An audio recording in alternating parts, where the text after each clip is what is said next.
안녕하세요. 여배우의 책방의 달세뇨입니다. 제인 오스틴 탄생 250주년을 맞아 제인 오스틴의 대표작 이성과 감성 그리고 오만과 편견이 새로운 번역으로 출간되었습니다. 바로 오늘 달세뇨가 읽어드릴 신간 도서는 엘르에서 출간된 이성과 감성, 오만과 편견 중에 제인 오스틴의 첫 번째 장편 소설 이성과 감성입니다.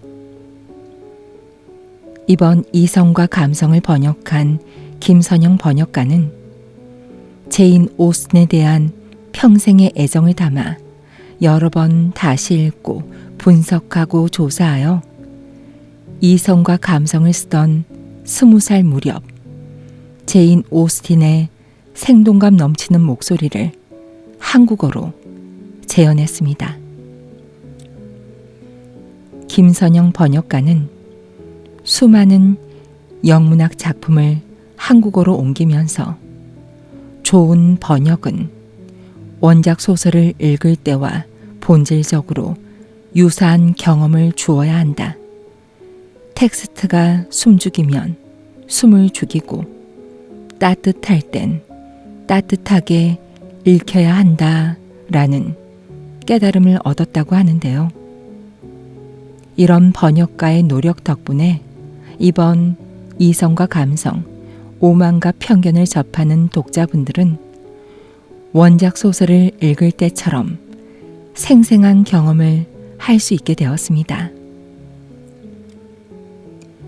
오늘 읽어드릴 이성과 감성은 제인 오스틴의 천재성을 처음 선보이며 오만과 편견과 함께 오늘날까지 전 세계 독자들의 사랑을 받는 명실상부한 작가의 대표작인데요.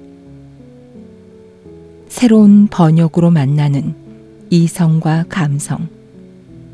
저도 낭독자로서 설레이는 마음으로 읽어드리도록 하겠습니다. 그럼 달세뇨가 읽어드리는 이성과 감성 시작하겠습니다.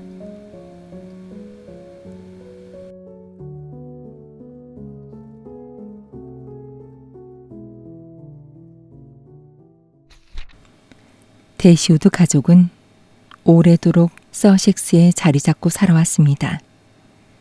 영지는 드넓었고 생활의 터전은 사유지 한가운데 자리한 놀랜드 파크 저택이었어요.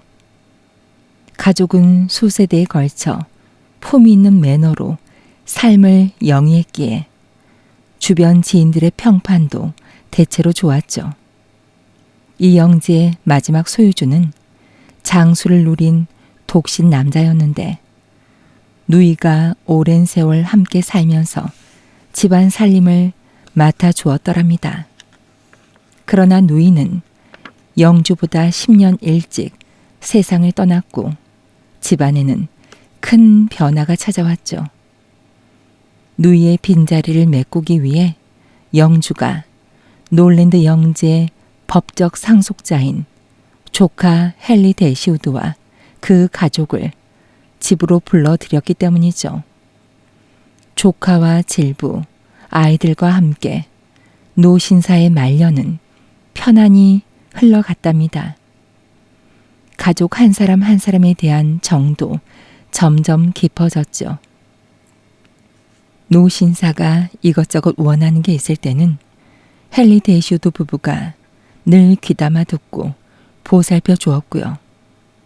이 꾸준한 돌봄과 배려는 이득을 바라서가 아니라 선한 본성에서 우러나온 행동이었기에 영주는 그 나이에 누릴 수 있는 한 최고로 안락한 삶을 만끽했습니다. 명랑하고 활기찬 아이들도 삶의 재미를 더해 주었고요. 헨리 데시우드에게는 전 부인과의 결혼에서 얻은 아들 하나와 현 부인 스라의 세 딸이 있었습니다. 아들은 성실하고 점잖은 청년으로 엄청난 자산가였던 어머니에게서 이미 현금을 넉넉히 물려받아 가지고 있었습니다. 성년이 되었을 때 어머니 자산의 절반이 그의 명의로 이전되었거든요. 곧이어 결혼을 통해 부는 한층 더 증가했고요. 따라서 여동생들만큼 놀랜드 영지를 상속받는 일이 절실하지는 않았어요. 여동생들은 아버지 영지를 상속받아 거기서 얻게 될 수입을 빼면 재산이 별로 없었거든요. 자매의 어머니는 무일푼이었고 아버지가 마음대로 쓸 수 있는 현금 재산은 단돈 7,000파운드 뿐이었으니까요. 첫 번째 아내의 재산 중 나머지 절반 역시 친자식인 아들의 몫으로 묶여 있었고 남편 데시우드 씨는 평생에 걸쳐 이자만 받게 되어 있었어요. 노신사는 세상을 떠납니다. 그런데 유언장이 공개되자 유언장이라는 것이 대체로 그렇듯 기쁨만큼이나 크나큰 낙심을 안겼답니다. 물론 조카로부터 영지를 빼앗을 정도로 노신사가 부당하거나 배은망덕했던 건 아니에요. 다만 영지의 상속에 따르는 여러 조건들이 있었고 그 때문에 상속분의 가치가 절반은 뚝 잘려나갔을 따름이에요. 헨리 데시우드 씨는 본인이나 아들보다는 아내와 딸들을 위해서 영지를 물려받기를 바랐었거든요. 하지만 영지는 그의 아들과 지금 4살인 그 아들의 아들 몫이라고 명시되어 있었습니다. 그래서 가장 사랑하는 사람들, 생계수단이 절실하게 필요한 가족들에게 그는 아무것도 해줄 수가 없었어요. 영지를 분할해 나눠줄 수도 없고 귀한 숲을 처분할 수도 없었죠.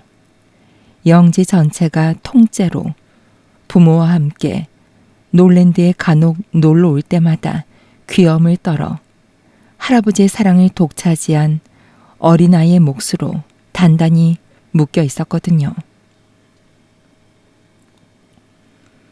2~3살짜리 치고는 별로 대단치도 않은 매력, 말하자면 혀 짧은 소리내기, 제 맘대로 하겠다고 생떼 쓰기, 온갖 교활한 장깨 부리기, 엄청나게 시끄럽게 울어대기 등등의 애교가 수년에 걸쳐 질부와 조카 소녀들이 바친 세심한 보살핌과 배려의 가치를 훌쩍 상회해버린 거예요. 하지만 노신사도 매정하게 굴기는 싫었는지 새 조카 소녀들에 대한 애정의 표시로 인당 1,000파운드씩을 남기긴 했답니다. 처음엔 헨리 데시우드 씨도 혹독한 실망감에 시달렸죠. 그러나 천성이 명랑하고 낙천적인 사람이었고 앞으로 여러 해 살 날이 남았다 여길 나이였기에 지금도 상당한 액수지만 더 증가할 여지가 있는 영지의 수입을 아껴서 알뜰히 생활하면 상당한 자산을 저축할 수 있을 거라 기대했어요. 하지만 그토록 오래 기다려 상속받은 영지에서 막상 받은 수입은 단 1년치 뿐이었어요. 헨리 데시우드 씨가 삼촌을 뒤따라 곧바로 세상을 떠났기 때문이에요. 그러나 최근 상속분을 포함해 단돈 10,000파운드가 홀로 남은 아내와 아이들에게 남은 전부였습니다. 병세가 위중해지자 아들이 불려왔습니다. 헨리 데시우드 씨는 남은 힘을 쥐었자 병세가 허락하는 한 가장 절박하고 애절하게 새 어머니와 누이들을 보살펴 달라고 아들에게 신신당부했어요. 아들인 존 데시우드 씨는 나머지 가족에게 그다지 크게 애틋한 마음이 없었습니다. 하지만 때가 때이니만큼 그런 부탁을 듣자 그만 마음이 움직여 힘 닿는 한 자기가 할 수 있는 모든 조치를 해서 그들이 편안히 살 수 있게 해주겠다고 약속했죠. 아버진 이런 확언에 마음을 놨고 존 대시우드 씨는 이제야 여유를 두고 신중한 선에서 자기가 할 수 있는 일이 뭘까 생각하게 되었답니다. 존 대시우드 씨가 성격이 나쁜 젊은이는 아니었어요. 물론 마음이 조금 차갑고 조금 이기적인 것이 나쁜 성격이라고 하면 또 모르지만요. 그래도 전반적으로는 꽤 점잖은 사람이었답니다. 일상의 의무를 예를 갖춰 행하며 몸가짐을 반드시 했으니까요. 좀 더 호감 가는 여자와 결혼했다면 지금보다 더 점잖은 사람이 되었을 수도 있어요. 심지어 호감 가는 사람까지 되었을지도 모르죠. 그는 아주 젊은 나이에 결혼한 데다 아내를 끔찍하게 아꼈거든요. 하지만 존 대시우드 부인은 남편의 성격을 한층 과장한 캐리커처였어요. 그러니까 한술 더 편협하고 이기적이었단 말씀이에요. 아버지에게 약속을 하고 나서 존 대시우드 씨는 마음속으로 누이들에게 1,000파운드씩 더 선물해 재산을 늘려줘야겠다고 진지하게 생각했어요.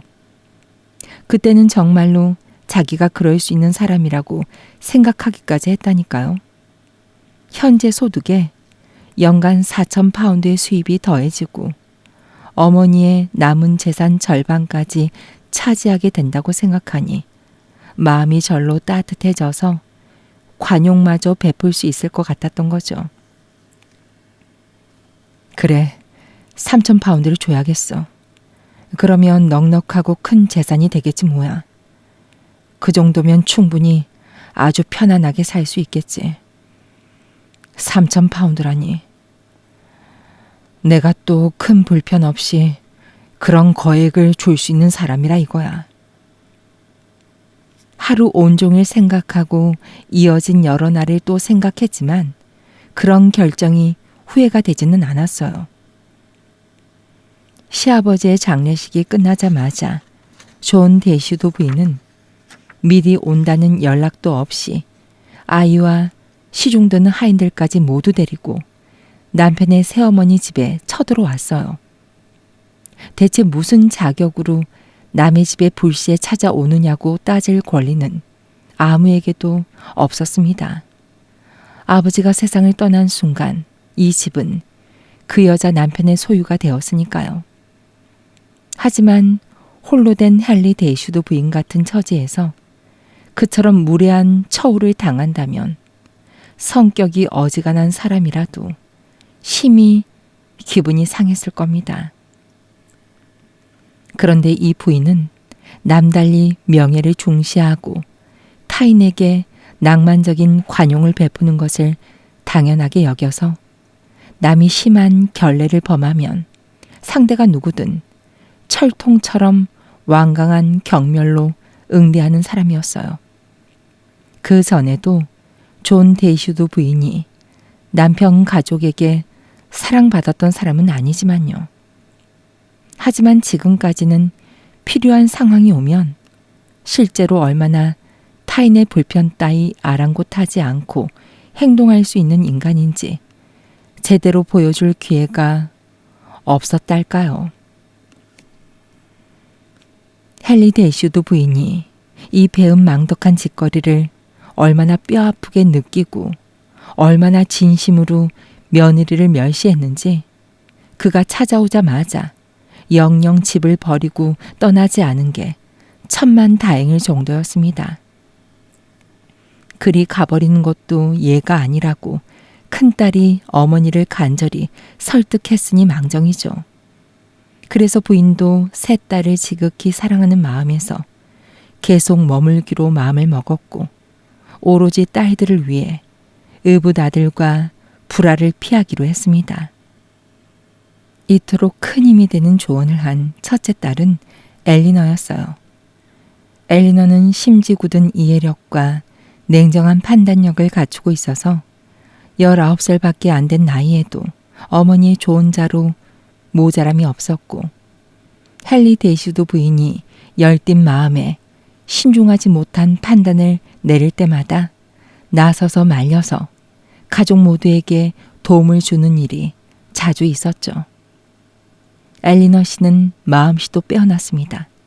천성이 정이 많고 감정을 풍부하게 보듬어 느꼈어요. 하지만 그러면서도 감정을 조절할 줄 알았고요. 어머니도 미처 터득하지 못했고 동생 중 하나는 아예 배우기를 거부한 귀한 미덕, 바로 지혜를 지니고 있었거든요. 둘째 메리앤의 재능은 여러모로 엘리너에 못지 않았습니다. 분별 있고 영특하기도 했어요. 하지만 만사의 의욕부터 앞섰답니다. 슬픔도 기쁨도 도무지 절제를 모르고 철철 흘러넘쳤죠. 메리에는 너그럽고 사랑스럽고 사람들의 흥미를 끌었지만 신중한 성품은 결코 아니었어요. 어머니와 깜짝 놀랄 만큼 닮은 꼴이었죠. 엘리너는 동생의 감수성을 근심스러운 눈길로 지켜봤지만 헨리 대슈도 부인은 그런 면을 지닌 둘째 딸을 편애하고 끔찍이 사랑했어요. 그렇게 대슈도 부인과 메리에는 폭력적으로 몰아친 불행 속에서 서로의 감정을 북돋우며 부추겨 키웠답니다. 처음에 압도적으로 밀어닥쳤던 비통한 애도가 가라앉는다 싶으면 자처해서 되살리고 쓰러질만 하면 또 찾아 나서서 거듭거듭 슬픔을 새로이 발명했던 거죠. 슬픔에 온몸을 던져 침잠했다가 행여 반추와 회상을 할 짬이 생기면 또 불행을 한껏 부풀렸고 언젠가는 마음의 위로를 찾으리라는 생각이 스쳐도 결연히 물리쳤어요. 하지만 엘리너는 사별의 슬픔이 못지않게 깊었음에도 어떻게든 기운을 차리고 움직이며 일을 했습니다. 오빠와 의논하고 새언니를 맞아 마땅한 예의를 갖추어 대접했으며 어머니가 정신 차리고 노력 비슷한 것, 절제 비슷한 것이라도 하도록 독려할 줄도 알았죠. 막내 마거릿은 쾌활하고 성격이 둥글둥글한 아이였지만 벌써 메리앤의 낭만적인 성품을 상당히 많이 흡수해 버렸답니다. 13살밖에 되지 않았으니 나이가 훨씬 많은 언니들에 비하면 이성적인 판단력도 채 갖추지 못했을 텐데요. 존 대슈도 부인은 오자마자 놀랜드의 안주인으로 눌러 앉았답니다. 남편의 어머니와 누이들은 졸지에 손님 처지로 전락했죠. 그래도 존 대시오드 부인은 조용하고 깍듯이 그들을 대했고 존 대시오드 씨는 자신과 자기 아내와 자기 자식이라는 범위를 넘어서는 사람에게 베풀 수 있는 최대의 친절을 마음에서 끌어내어 그들을 환대했습니다. 실제로 어느 정도는 진심을 담아 놀랜드를 집처럼 생각하시라고 권유하기까지 했어요. 헨리 대시오드 부인 입장에서는 살 집을 근처에 구할 때까지 거기 머무는 것보다 나은 계획이 없었기에 이를 수락했죠. 모든 것이 옛날의 기쁨을 되살려주는 그 장소에서 계속 이어지는 삶이 부인의 성정에는 꼭 맞았을 거예요. 명랑할 때 부인은 세상 누구보다 명랑했거니와 어쩌면 그 자체로 행복이라 부를 수 있을 행복을 기대하는 발랄한 마음을 세상 누구보다 커다랗게 품는 사람이었으니까요. 다만 슬픔에 빠지면 즐거울 때와 똑같이 상상의 나래에 휩쓸려서 그만 어떤 위로도 통하지 않는 지경까지 멀리 떠내려 가버리는 게 문제였어요. 한편 존 대시우드 부인은 남편이 동생들에게 베풀고자 하는 친절을 전혀 탐탁하게 생각하지 않았어요. 소중한 아들 몫에서 3,000파운드나 빼내버린다면 아이가 얼마나 끔찍할 정도로 궁핍해지겠어요. 부인은 남편에게 제발 다시 생각해 보라고 졸랐습니다. 친자식, 그것도 외동 아들에게서 그런 거액을 빼앗고는 나중에 어떻게 책임질 생각이냐고요. 대시우드 자매들이 그 재산을 누릴 권리가 대체 어디 있느냐고요. 겨우 이복 동생들일 뿐인데 그건 부인의 기준에서는 친척도 아닌데 어떻게 그런 거액을 너그럽게 베풀 수가 있느냐고요. 잘 알려진 바대로 엄마가 다른 아이들끼리는 아무 정도 없는 사이가 아니냐고요. 그런데 이복 동생들한테 돈을 다 줘버리고 자기 신세도 우리 불쌍한 아가 해리의 신세도 망치려 하는 거냐고요. 아버지가 내게 마지막으로 남기신 말씀이에요. 남편이 대답했죠. 혼자 남을 당신의 부인과 딸들을 도와주라고 하셨어요. 감히 말하지만 아버님은 당신이 무슨 말씀을 하는지도 모르셨을 거예요. 10중 8구 그때는 제정신이 아니셨다고요. 맑은 정신이었다면 자기 자식한테 재산 절반을 뚝 잘라서 나눠주라는 그딴 생각을 하셨을 리가 없잖아요. 얼마라고 구체적인 액수를 거론하신 건 아니에요. 페니, 우리 여보.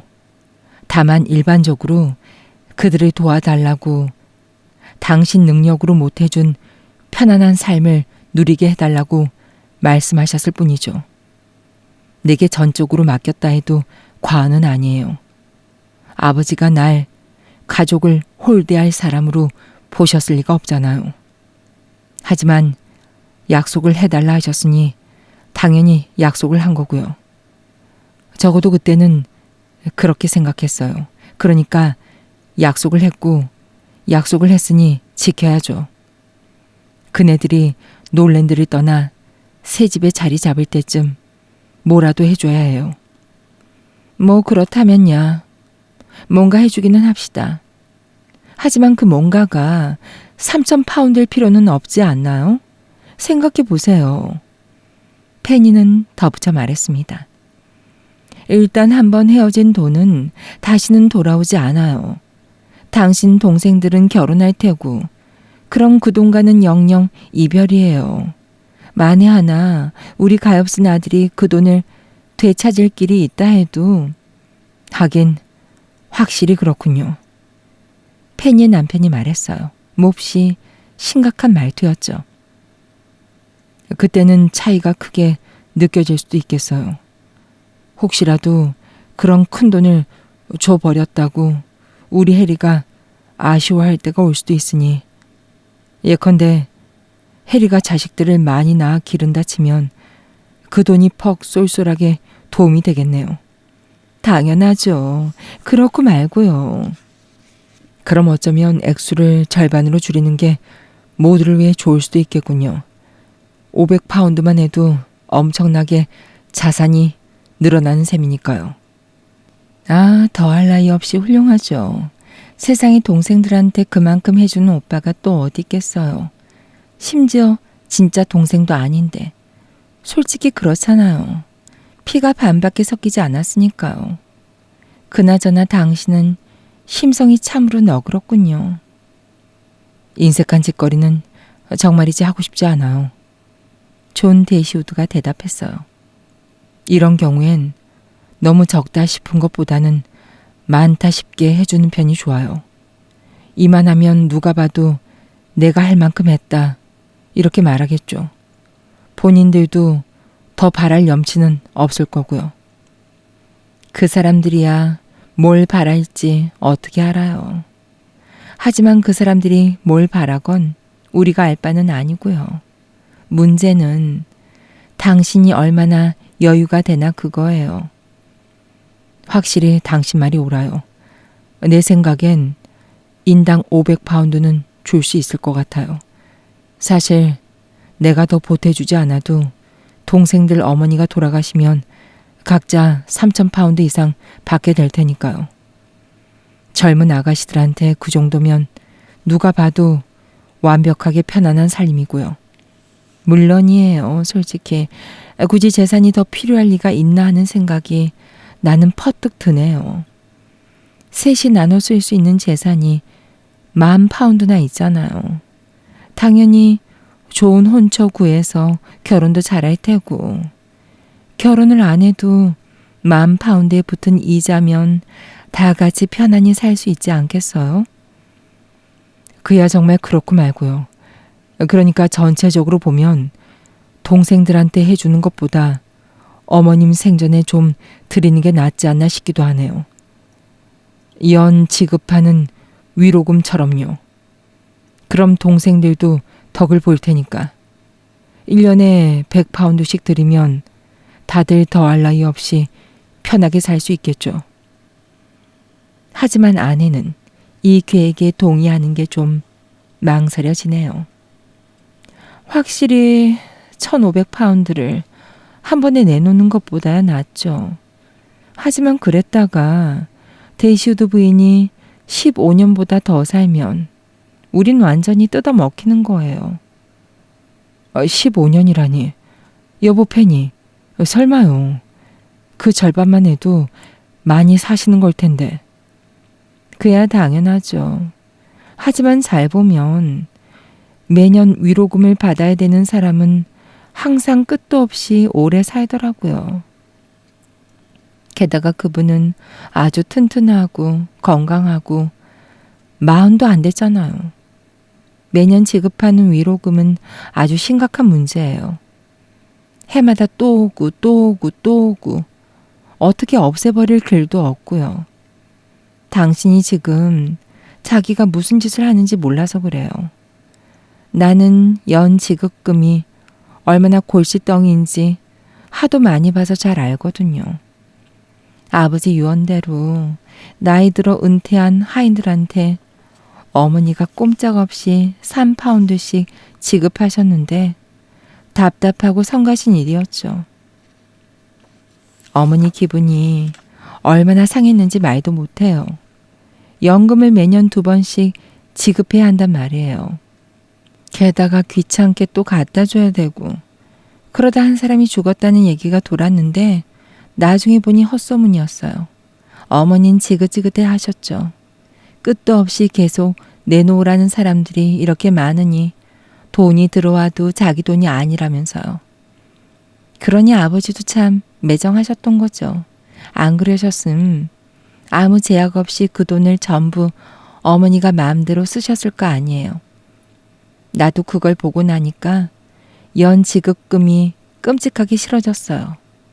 온 세상을 다 준데도 연금 지급에 묶이는 처지만은 피해야겠다 결심했다니까요. 확실히 기분이 나쁘겠군요. 데이시우드 씨가 대답했습니다. 소득이 해마다 그렇게 술술 새 나가는데 장모님의 지당하신 말씀대로 재산이 있어도 자기 돈이 아닌 셈이니까요. 1년에 4번 세를 받는 날마다 정기적으로 그런 큰 돈을 지불할 의무에 묶이다니 결코 바람직하지 않네요. 자유가 없어지는 거잖아요. 말해 뭐예요. 게다가 그래봤자 고맙다는 소리도 못 들어요. 원래 받을 돈 받은 거라고 당당히 한다니까요. 그러면 감사의 마음이 우러날 리도 없고요. 내가 당신이라면 뭘 어떻게 하든 전적으로 저의 분별 있는 조언을 믿고 따라서 적당히 하겠어요. 자처해서 해마다 생활비를 줄 의무에 구속되지도 않을 거고요. 수년간 우리 쓸 돈에서 100파운드, 아니 50파운드를 아껴서 줘야 한다면 아주 불편할 수도 있어요. 사랑하는 우리 여보, 그야 당신 말이 당연히 옳겠죠. 그렇다면 연 지급금은 없는 걸로 합시다. 해마다 생활비를 주는 것보다 간간히 내가 좀 챙겨주는 게 훨씬 큰 도움이 될 거예요. 꼬박꼬박 받는 소득 금액이 커져봤자 생활 방식만 거해질 테고 연말이 되면 예전과 비교해도 남는 돈은 몇 푼 차이도 없을 거예요. 확실히 그게 최선인 것 같네요. 내가 가끔 생각날 때마다 50파운드씩 선물로 주면 다들 돈 걱정에 쪼들릴 일은 없을 테고 난 아버지에게 한 약속을 후하게 지키고도 남을 테니까요. 솔직히 내 의견을 털어놓자면 아버님은 당신이 돈을 한 푼이라도 줄 거라고는 생각도 하지 않으셨을 것 같아요. 감히 짐작해 보자면 아버님이 생각하신 도움은 그냥 합리적으로 당신에게 기대할 법한 정도가 아니었을까요? 이를테면 편히 살만한 아담한 집을 찾아준다든가 짐을 옮기는 걸 도와준다든가 철 따라 잡히는 생선이나 고기 같은 선물을 보낸다거나 뭐 그런 거 말이에요. 아버님 생각은 기껏해야 그 선을 넘지 않았다는데 내 목숨이라도 걸겠어요. 아니, 그 이상 생각하셨다면 그야말로 아주 이상하고 비합리적이잖아요. 부디 이거 하나만 생각해요. 사랑하는 우리 남편 데시우드 씨. 당신 새어머니와 그 딸들이 7,000파운드에서 나오는 이자로 얼마나 안락하게 살 수 있을지 말이에요. 게다가 세 딸들 앞으로 각자 1,000파운드 재산이 있으니까 1년에 50파운드씩은 들어올 테고 당연히 어머니한테 숙식비로 거기서 좀 떼어드려야겠죠. 다 합쳐보면 연수입이 500파운드는 되는데 여자 넷이 대체 그 이상 얼마나 더 필요하겠어요. 생활비도 아주 싸게 들 거예요. 살림도 할 게 없을 테고요. 마차도 안 끌고 말도 안 쓰고 하인도 거의 안 부려도 되고 사교 생활도 안 할 테고 무슨 비용이랄 게 들 리가 없네요. 신세가 얼마나 편안할지 한번 생각해 보세요. 1년에 500파운드라니. 난 그 절반도 도무지 어떻게 쓸지 상상이 안 가네요. 당신은 돈을 더 준다는데 생각해보면 아주 터무니없다니까요. 차라리 그쪽에서 돈이 남아서 당신한테 줄 여유가 있겠어요. 아, 그러네요. 당신 말이 한마디도 틀림없이 옳아요. 확실히 아버지가 지금 당신이 말한 것 이상을 뜻하셨을 리가 없죠. 이제야 또렷하게 이해가 되네요. 방금 당신이 말한 친절과 도움을 베풀고 내 의무를 엄격히 이행하도록 하겠어요. 어머니가 다른 집으로 이사를 나가시면 최대한 힘 닿는 대로 편히 사실 수 있게 이것저것 도와드리면 되겠죠. 그때는 소소하게 가구를 좀 선물하는 것도 괜찮겠고요. 당연하죠. 하지만요, 한 가지 생각해 봐야 할 일이 있답니다. 당신 아버님과 어머님이 놀랜드로 이사 가셨을 때 스탠일의 가구는 다 팔았지만 고급 자기류, 금은 식기 세트, 리넨은 다 갖고 가셨잖아요. 지금은 당신 새어머니가 물려받으셨고요. 그러니 그분은 집을 사기만 하면 살림살이는 완전히 갖추신 거나 마찬가지일 거예요. 거참 굉장히 중요한 고려사항이 틀림없네요. 값진 유산이고 말고요.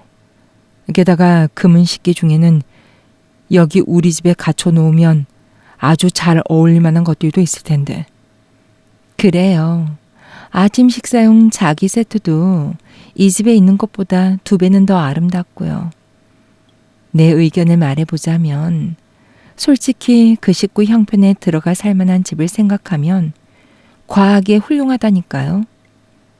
하지만 뭐 어쩌겠어요. 당신 아버지야 일편단심 그 식구 생각뿐이었는걸. 그리고 이 말은 꼭 드려야겠어요. 당신은 특별히 아버지께 감사할 일도 없고 아버지 소원을 들어드릴 의무도 없어요. 우리가 아주 잘 알다시피 아버님은 그럴 수만 있다면 그 식구한테 온 세상을 다 물려주고 싶으셨을걸요. 이 논점은 도저히 반박할 수 없었죠. 딱 그 모자란 부분을 바로 이 논리가 채워주고도 남았거든요. 그래서 데시우드 씨는 드디어 결정을 내렸답니다. 방금 아내가 조목조목 짚어준 대로 돌아가신 아버지의 부인과 자식들에게 이웃의 친절 이상 도를 넘은 후의를 행할 필요는 일절없거니와 오히려 그랬다간 사회적 범절에 어긋나는 일이 될 거라고 말이죠. 헨리 데시우드 부인은 놀랜드에 몇 달 더 머물렀는데 정든 곳을 떠나기 싫어서 그랬던 건 아닙니다. 처음 한동안은 집안 곳곳을 보기만 해도 주체 못할 감정이 복받쳐 올랐지만 이제는 잠잠해졌거든요. 오히려 다시 기운을 차리기 시작하고 병적으로 우울한 회상 말고 다른 데에도 좀 정신을 쏟을 수 있게 되자 한시라도 빨리 떠나고 싶다고 조바심을 냈고 놀랜드 인근 지역에서 적당한 거처를 수배하느라 지칠 줄 모르고 돌아다녔어요. 정든 그곳으로부터 멀리 떨어져 산다니 있을 수도 없는 일이었죠. 하지만 부인이 생각하는 안락한 생활의 기준에 맞고 현실적인 큰딸이 내세운 신중한 조건에 부합하는 거처의 소식은 영 들려오지 않았어요. 마음에 드는 집은 몇 채 있었지만 차분하고 판단이 바른 큰딸이 소득에 비해 너무 크다고 일찌감치 퇴짜 놓았고요. 남겨진 식구가 편안히 살 수 있게 해달라고 아들에게 단단히 당부했다고 남편은 세상을 뜨기 전 부인에게 말했어요. 이승에서의 마지막 시간에 그 생각을 큰 위로로 삼았거든요. 부인 또한 그 확언의 진정성을 한치도 의심하지 않았고요. 딸들을 생각하면 가슴이 뿌듯하게 차올랐어요. 물론 부인 당신 목만 생각하면 7,000파운드씩이나 되는 거액이 아니라도 풍족하게 살림을 꾸릴 수 있겠지만요. 딸들의 오빠 입장에서도 양심적으로 선행을 베푸는 셈이니 참 잘된 일이라고 여겼죠. 이런 장점을 보지 못하고 의붓 아들을 두고 관용이라곤 모르는 위인이라고 야박하게 생각했던 과거의 자신을 못내 꾸짖으면서요. 자신과 딸들을 세심히 배려하는 언행을 지켜보며 그가 식구의 안위를 진심으로 중히 여긴다고 믿게 되었고 한참 동안 그의 너그러운 호의를 단단히 믿고 의지했어요. 다만 부인에겐 처음 안면을 텄을 때부터 며느리를 멸시하는 마음이 있었어요. 반년을 함께 생활하며 며느리의 성격을 더 잘 알게 되자 그 마음이 훨씬 커져버리고 말았고요. 부인이 아무리 예를 갖추고 모성애를 발휘해도 어떤 특수한 정황이 아니었다면 그토록 오래 함께 살 수는 없었을 겁니다. 헨리 데시우드 부인은 딸들이 놀랜드에서 계속 삶을 영위할 가능성이 그 특수한 정황 탓에 크게 높아졌다고 생각했답니다. 그건 바로 큰딸과 존 데시우드 부인의 남동생 사이에 차츰 깊어지고 있는 애정이었어요.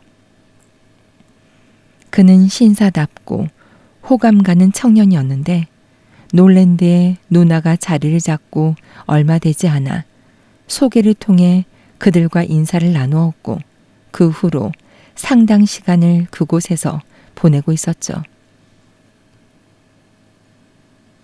다른 어머니였다면 이해 관계를 고려해 관계를 부추겼을 거예요. 에드워드 페라스는 상당한 재산을 남기고 세상을 떠난 남자의 맏아들이었기 때문이죠. 또 다른 어머니라면 조건을 따지며 둘의 사이를 말렸을 테고요. 푼돈에 불과한 일부를 제외하면 그의 재산은 전적으로 모친의 유언에 달려 있었으니까요. 그러나 헨리 데이슈드 부인에겐 둘 다 중요한 고려 사항이 아니었어요. 겉보기에 싹싹하고 딸을 사랑하며 엘리너도 그 애정에 화답한다면 그걸로 충분했거든요. 성정이 비슷한 사람들끼리 마음이 끌린다는데 재산이 좀 차이 난다고 둘 사이를 갈라놓다니 그건 부인의 원칙을 모조리 어기는 짓이었고요. 더구나 엘리너를 안다는 사람이 어떻게 그 아이의 덕성을 몰라볼 수 있겠어요. 부인의 상식으로는 있을 수도 없는 일이었습니다. 에드워드 페라스가 그들의 호감을 산 건 외모나 말씨가 특출해서가 아니었어요. 미남도 아니었거니와 먼저 상당히 친해지지 않으면 말투나 몸가짐에서 풍기는 매력도 알아보기 어려웠거든요. 에드워드 페라스는 자신감이 없는 나머지 본연의 매력을 발산하지 못하는 남자였어요. 하지만 타고난 수줍음을 극복하고 나면 행동마다 꾸밈 없고 다정한 품성이 묻어나곤 했죠. 뛰어난 지성도 교육을 통해 탄탄하게 성장을 이루었고요. 다만 능력으로 보나 성정으로 보나 모친과 누나의 기대에는 부응할 수 없었답니다. 그들은 에드워드가 뭔가 고명하고도 저명한 존재가 되어주길 간절히 바랐거든요. 뭐가 되어야 할지는 자기들도 모르면서 무작정 어떤 식으로든 에드워드가 크게 출세하기를 바란 겁니다. 어머니는 정치 쪽으로 아들의 관심을 돌려보려 했어요. 국회에 입성하거나 당대의 저명 인사와 인맥을 쌓기를 바라서였죠. 누나인 존 데이슈드 부인의 바람도 같았고요. 그래도 동생이 이런 고상한 축복을 먼 미래에 받기 전 일단 바루슈라도 한 대 몰아주었다면 누나의 야심은 금세 달랠 수 있었을걸요. 그러나 에드워드는 위인이 되거나 바루슈를 모는 데에는 관심도 재주도 없는 사람이었답니다. 그가 바라는 모든 것의 중심에는 안온한 가정과 고요하고 사적인 생활이 있었죠. 다행이라 해야 할지 그에겐 훨씬 전도 유망한 남동생이 하나 있었습니다.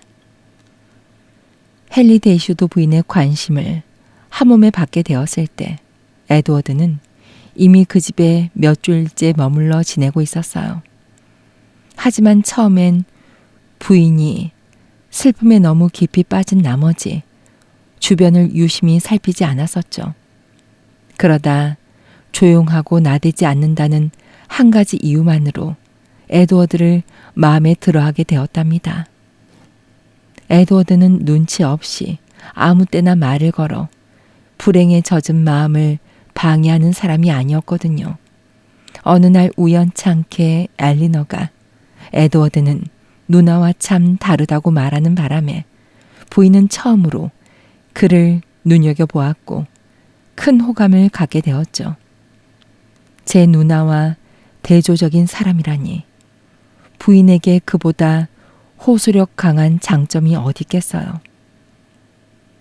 그럼 충분해. 부인은 말했죠.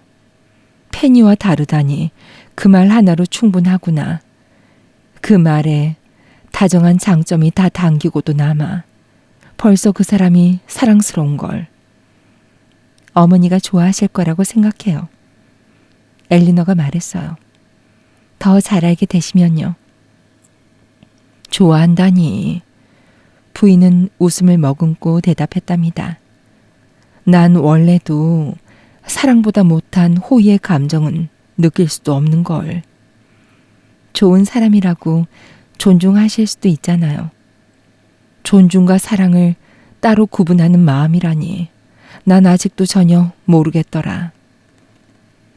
헨리 데이슈드 부인은 이제 에드워드와 친해지려는 노력을 아끼지 않았습니다. 정을 담뿍 주는 부인의 태도에 수줍은 에드워드의 마음도 금세 열렸고요. 부인은 빠르게 그의 장점을 낱낱이 파악하고 숙지했습니다. 엘리너를 쫓는 에드워드의 눈길이 아마 큰 도움이 되었겠지만요. 어찌되었든 이제 부인은 진심으로 그의 값어치를 확신해도 좋다 느꼈어요.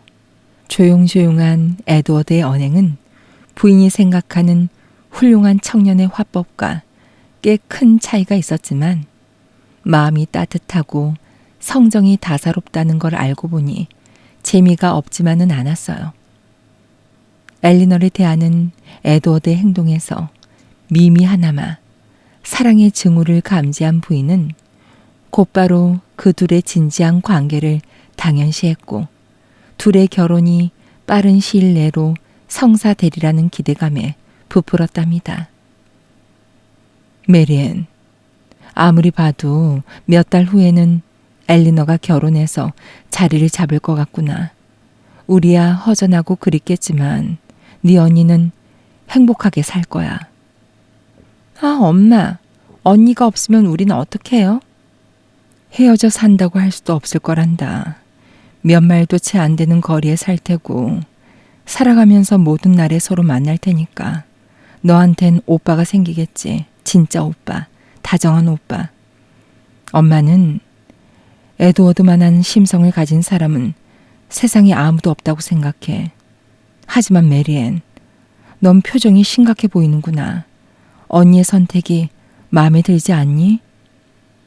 좀 많이 놀랐나 봐요. 에드워드는 정말 사람이 좋고 나도 그 사람을 참 좋아해요. 하지만 그래도 그럴 만한 남자는 아니잖아요. 뭔가 부족한 구석이 있다고요. 외모가 눈에 띄게 잘생긴 것도 아니고 언니와 진정한 사랑을 나눌 남자라면 우아한 기품이 있어야 하는데 그것도 전혀 아니고요. 눈빛에도 총기가 없죠. 미덕과 지성을 발산하는 불같은 총기요. 이런 걸 다 제치더라도 엄마, 안타깝지만 에드워드에겐 제대로 된 취향조차 없어요. 음악에 매료되는 것 같지도 않고 엘리너 언니의 스케치는 아주 좋아했지만 정말 가치를 알고 감상하는 사람 같아 보이진 않았거든요. 언니가 그림 그릴 때 종종 관심을 보이지만 누가 봐도 미술은 전혀 모르는 게 분명했어요. 감상자가 아니라 사랑하는 사람의 눈으로 보는 거죠. 내 마음에 들려면 그런 자질들을 한 몸에 다 갖춰야 한다고요. 난 모든 면에서 취향이 일치하지 않는 남자와는 행복하게 살 수가 없어요. 내 연인은 내 모든 감정에 낱낱이 공감해야 해요. 우리 둘은 똑같은 책을 읽고 똑같은 음악을 듣고 매혹당해야 하죠. 아, 엄마, 어젯밤 우리에게 책을 읽어줄 때 에드워드가 얼마나 활기가 없었어요? 그저 순하기만 했잖아요. 난 정말 언니가 너무 안 됐더라고요. 막상 언니는 차분하게 잘 참다 못해 아예 눈치를 못 채는 사람 같았다고요. 난 자리에 가만히 앉아있기도 힘들던데. 시시때때로 나를 미칠 듯 흥분하게 만든 그 아름다운 식구들을 그렇게 꽉 막히고 무심한 어투로, 그렇게 끔찍하게 관심 없는 어투로 읽다니. 소박하고 우아한 사문이었다면 훨씬 잘 읽긴 했겠지. 그때는 그렇게 생각하긴 했어. 하지만 쿠퍼를 읽어주면 좋겠다고 한 건 너잖니. 아니 엄마, 쿠퍼를 읽고도 감동하지 않으면 어떡해요? 그래도 취향 차이는 우리가 인정해야겠죠. 엘리너 언니는 나만큼 감수성이 예민하지는 않으니까 크게 마음 쓰지 않고 행복하게 잘 살 거예요. 하지만 나라면요. 사랑하는 남자가 그렇게 무덤덤하게 시를 읽으면 마음이 아파서 견딜 수가 없을 거라고요. 엄마, 세상을 알면 알수록 내가 사랑할 수 있는 남자는 영영 만날 수 없을 거라는 생각이 들어요. 내가 바라는 게 너무 많아서요. 에드워드의 덕성을 모두 갖춰야 하는 건 물론이고 외모나 매너에서도 매력이 흘러넘쳐서 선한 마음을 예쁘게 꾸며줘야 하거든요. 우리 딸, 기억하렴.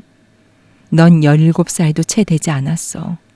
앞으로 살아갈 날이 창창한데 벌써부터 절망하고 행복을 포기해서는 안 되고 말고. 네가 엄마보다 운이 못하다는 법이 어딨니? 우리 메리앤의 운명은 딱 한 군데에서만 엄마와 달라지면 돼. 안타까워서 어떡해, 엘리너 언니. 메리앤이 말했습니다. 에드워드한테 그림 보는 눈이 그렇게 없어서야. 그림 보는 눈이 없다니. 왜 그렇게 생각하니? 엘리너가 대꾸했어요. 물론 그이가 직접 그림을 그리지는 않지. 하지만 다른 사람들이 그림을 그리는 걸 보면서 얼마나 즐거워한다고. 더욱이 타고난 안목도 모자람이 없는 걸. 갈고 닦을 기회가 없었을 뿐이야. 배울 기회가 있었다면 그이도 아주 잘 그렸을 거야. 그런 면으로 자기 판단을 워낙 믿지 못하니까 늘 그림을 봐도 자기 생각을 말하기를 꺼리는 거고. 하지만 올바르고 소박한 안목을 타고난 사람이라서 대체론 흠 없이 훌륭한 판단을 내리는 걸. 메리앤은 언니의 기분을 상하게 할까봐 두려워서 이 이야기는 더 이상 하지 않았죠. 하지만 엘리너 말대로 에드워드가 남의 그림을 보고 기쁨을 느낀데도 메리앤의 기준에서 취향이라 할 수는 없었어요. 오로지 황홀한 희열감만이 취향이라는 이름을 붙일 값어치가 있단 말이죠. 메리앤은 언니의 착각에 내심 웃음을 머금었지만 무작정 에드워드를 편드는 언니의 눈먼 애정만큼은 높이 사기로 했습니다. 메리앤, 에드워드가 안목 없는 사람이라고 생각하진 않았으면 좋겠어. 그럴 리 없다고는 믿어. 넌 늘 에드워드한테 상냥하고 다정하니까. 정말 그 일을 그렇게 생각했다면 네가 그렇게 예의 바르게 대할 리도 없잖니. 메리앤은 차마 뭐라 말해야 할지 알 수 없었습니다. 절대로 언니 감정을 다치게 하고 싶진 않았지만 그렇다고 마음이 없는 소리를 할 수도 없었거든요. 그래서 결국 이렇게 대답했습니다. 기분 나빠하지 마, 엘리너 언니. 내가 에드워드를 칭찬하더라도 언니가 보는 장점과 일일이 부합하진 않을 거야. 난 언니처럼 그 사람의 성향, 호불호, 취향을 아주 작은 것까지 낱낱이 가늠해 볼 기회가 없었잖아. 하지만 착한 마음과 차분한 분별만큼은 세상 누구보다 높이 평가해.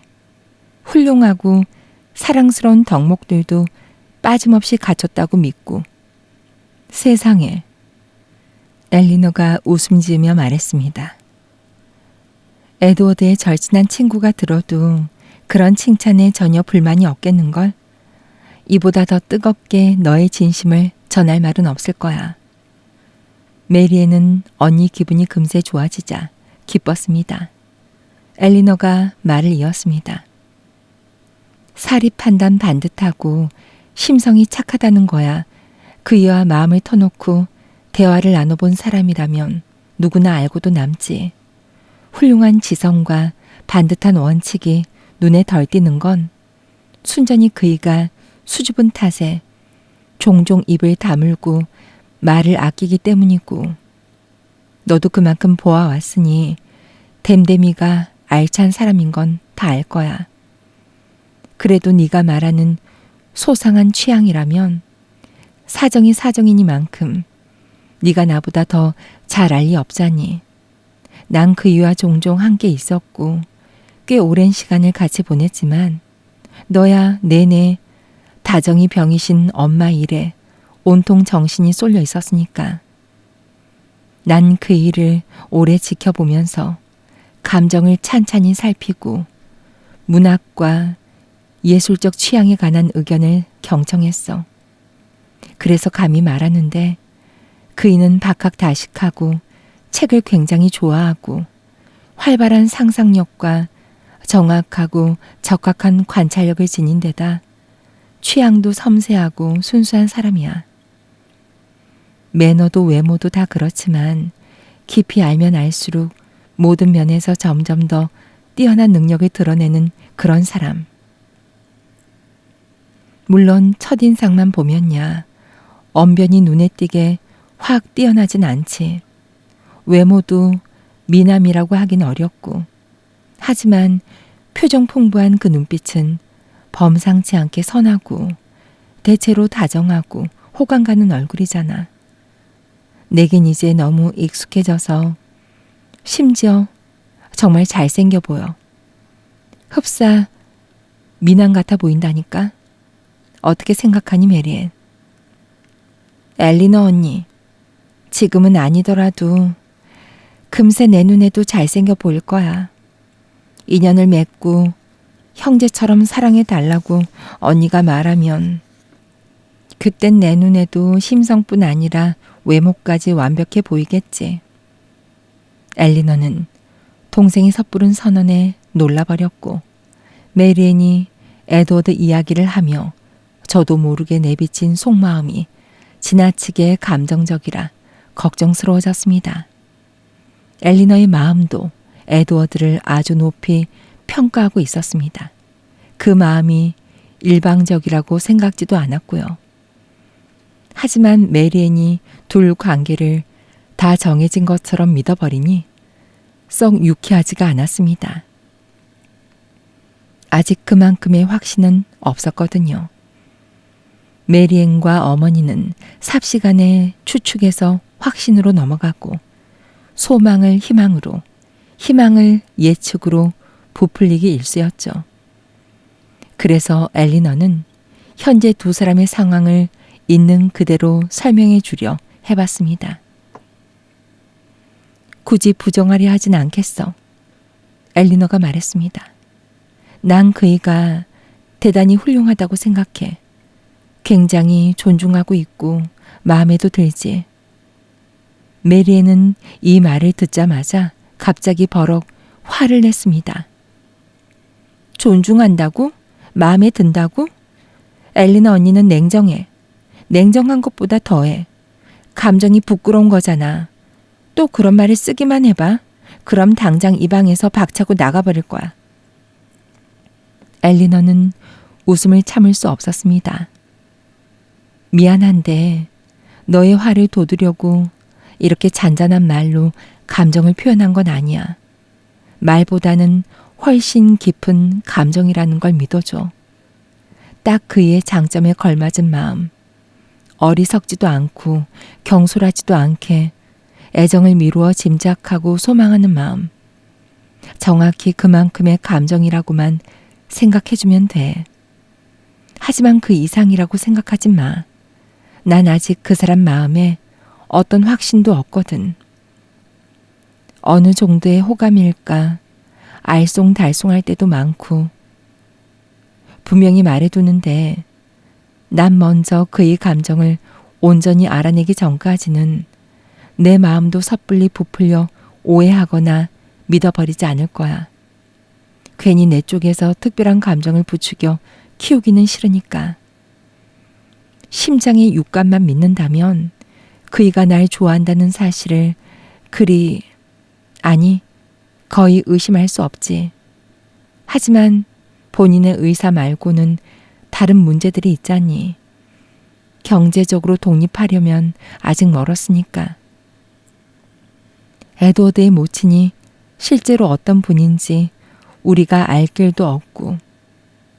하지만 페니 언니가 가끔 하는 말을 들으면 행동으로 보나 의견으로 보나 그분이 상냥한 사람처럼 느껴지진 않았잖니. 내 짐작으론 에드워드 본인도 잘 모르는 것 같아. 만에 하나 큰 재산도 높은 신분도 없는 여자와 결혼하고 싶어졌을 때 앞날에 얼마나 무수한 난관이 기다리고 있을지를. 메리앤은 어머니와 자신의 상상이 현실에 비해 얼마나 앞서 나아가 버렸는지 깨닫고 깜짝 놀랐죠. 그럼 정말 에드워드와 약혼한 사이가 아니구나? 메리앤이 말했습니다. 그래도 분명히 머지않아 그렇게 되겠지. 하지만 약혼이 늦어지면 두 가지 좋은 점이 있긴 하겠다. 난 언니와 빨리 헤어지지 않아도 되고 에드워드는 언니의 치미를 감상하는 안목을 더 갈고 닦을 기회가 생길 테고 둘이 장래에 행복하게 살려면 꼭 필요한 자질이니까. 에드워드가 언니의 천재성에 자극을 받은 나머지 직접 그림을 배우게 된다면 얼마나 즐겁겠어. 엘리너가 동생에게 털어놓은 말은 진심에서 나온 자기 의견이었습니다. 에드워드에게 마음이 끌렸지만 메리앤이 멋대로 믿어버린 것처럼 활짝 꽃핀 사랑이라고 믿을 수는 없었죠. 에드워드는 이따금 기운 없이 시들해 보였는데 무관심은 아니라도 못지않게 불길한 징조 같았거든요. 엘리너의 감정을 잘 몰라 애가 타는 거라면 기껏해야 불안해하는 정도에 그칠 테지. 에드워드가 자주 그러듯이 아예 맥을 탁 놓고 울적해 하지는 않을 겁니다. 좀 더 그럴싸한 이유를 찾자면 경제적으로 독립하지 못한 까닭에 마음껏 사랑할 수 없기 때문이 아닐까요? 엘리너는 에드워드의 어머니가 어떤 사람인지도 잘 알았습니다. 제 고집대로 아들이 대단하게 출세하지 못한다면 지금 집에서 편히 살지도 못하게 들볶고 자기 가정을 꾸리게 두고 볼 리도 없는 위인이었죠. 그걸 알면서 엘리너가 어떻게 이 문제를 편히 생각할 수 있겠습니까? 엘리너는 어머니와 동생처럼 에드워드의 애정이 현실적 결과로 이어지리라고 무작정 믿어버릴 수는 없었습니다. 아니, 오히려 함께 보내는 시간이 길어질수록 에드워드가 보이는 관심이 대체 어떤 성격인지 의문만 커져갔죠. 이따금 마음 아픈 몇 분쯤은 한낱 우정에 불과하다 믿게 될 때도 있었습니다.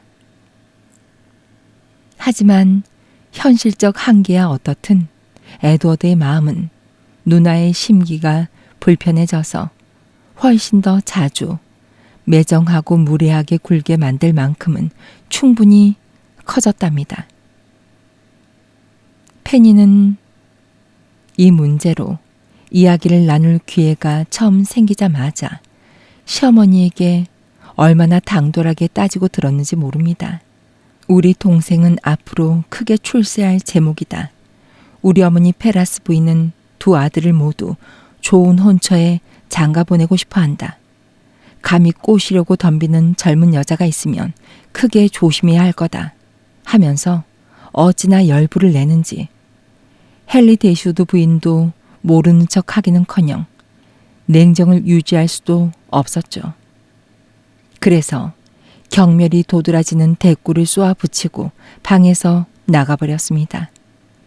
갑작스레 이사를 나가는 불편이 아무리 크더라도 사랑하는 엘리너한테 이런 허튼 소리를 일주일이라도 더 듣게 할 수는 없다고 굳게 마음먹게 된 겁니다. 이처럼 격앙된 상태에서 편지 한 통이 부인에게 배달되었는데 때를 기막히게 맞춰서 살집을 소개하는 내용이었지 뭡니까? 아담한 주택인데 조건이 아주 좋았고 집주인도 부인의 친척이었습니다. 명망도 있고 재산도 있는 대번셔의 한 신사였죠. 당사자가 직접 써서 붙인 편지에는 우정어린 배려의 참된 정신이 담겨 있었습니다. 신사는 거처가 필요한 부인의 사정을 잘 알고 있다면서 소박한 코티지긴 해도 조건이 마음에 든다고 하면 부인이 필요하다고 생각하는 조치를 모두 다 해주겠다고 장담했죠. 신사는 주택가 정원의 상세한 면모를 설명한 후에 같은 교구에 있으니 부디 딸들과 함께 자신의 거처인 바턴 파크로 와서 머물면서 바턴 코티지를 살펴보고 수리를 좀 하면 편안히 살만한 집인지를 직접 판단하시라고 부드럽게 권했습니다. 거처를 마련해주고 싶은 열의가 다급해 보일 정도였고 전반적으로 편지의 글투가 친척의 마음에 쏙 들 수밖에 없이 싹싹하고 다정했습니다. 가까운 가족의 차갑고 매정한 냉대에 마음앓이를 하고 있던 차였기에 특히 위로가 되었겠죠. 시간을 두고 깊이 생각하거나 자세히 알아볼 필요도 없었습니다. 편지를 읽어 내려가는 사이 결심이 절로 굳어졌거든요. 바턴이 데번셔 카운티처럼 서식스 카운티에서 먼 곳에 있다는 사실만 해도 불과 몇 시간 전이었다면 모든 장점을 덮고도 남았겠지만 지금은 최고의 매력이었습니다. 놀랜드 근교를 떠나는 건 이제 최악의 불행이 아니라 오히려 바라는 바였죠. 며느리의 손님으로 눌러 사는 비참한 삶에 비하면 축복이었습니다. 이런 여자가 주인 노릇을 하는 한 이토록 사랑하는 장소로부터 영원히 떠나버리는 편이 객식구로 사는 처지보다는 차라리 덜 고통스러울 테니까요. 부인은 즉시 존 미들턴 경에게 친절에 감사하며 제의를 받아들이겠다는 답장을 썼고 서둘러 편지 2장을 모두 딸들에게 보여주었답니다. 회신하기 전에 딸들의 동의를 구해야 했으니까요. 엘리너는 처음부터 예전의 지인들과 어울려 사는 것보다는 놀랜드에서 좀 먼 데 집을 구하는 게 현명하다고 생각했었습니다. 그러나 머리로 생각하면 데번셔로 이사하겠다는 어머니의 뜻에 반대할 입장이 아니었습니다. 존 경의 설명대로라면 집 역시 규모도 소박하고 비용도 무척 적게 들어서 반대할 명분이 없었고요. 그래서 마음은 전혀 끌리지 않는 계획인데도 바라던 것보다 훨씬 더 놀랜드에서 먼 곳으로 떠나게 되어버렸는데도 수락의 회신을 보내겠다는 어머니를 말리려고 한번 애써보지도 않았습니다.